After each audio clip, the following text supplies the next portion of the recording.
Badan Pusat Statistik mencatat pertumbuhan ekonomi Indonesia tahun 2022 sebesar 5,31% year on year. Realisasi tersebut sesuai dengan proyeksi Presiden Joko Widodo. Angka ini merupakan tertinggi sejak Presiden Joko Widodo memerintah selama hampir 9 tahun. Pertumbuhan ekonomi Indonesia secara kumulatif pada 2022 sebesar 5,31%, kata Kepala BPS Margo Yuwono. Kepala BPS Margo Yuwono menegaskan realisasi pertumbuhan ekonomi Indonesia pada 2022 akhirnya kembali ke level 5% atau level sebelum pandemi COVID-19.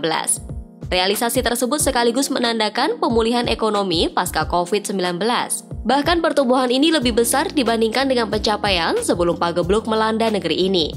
Secara kumulatif, perekonomian Indonesia tumbuh 5,31% dibandingkan 2022. Kinerja ekonomi pada 2022 menguat dibandingkan dengan 2021. Pertumbuhan ekonomi tahunan kembali mencapai level 5% seperti sebelum pandemi. Apabila dilihat data dalam 9 tahun terakhir, pertumbuhan ekonomi pada 2022 merupakan tertinggi sejak Jokowi memimpin pada 2014. Berdasarkan catatan BPS, pertumbuhan ekonomi tertinggi pada era Jokowi terjadi pada 2018 yang mencapai 5,17%. Pada saat peralihan pemerintahan Susilo Bambang Yudhoyono ke Jokowi pada 2014, ekonomi tercatat tumbuh 5,01%. Selanjutnya, pada 2015, ekonomi merosot ke level 4,88%.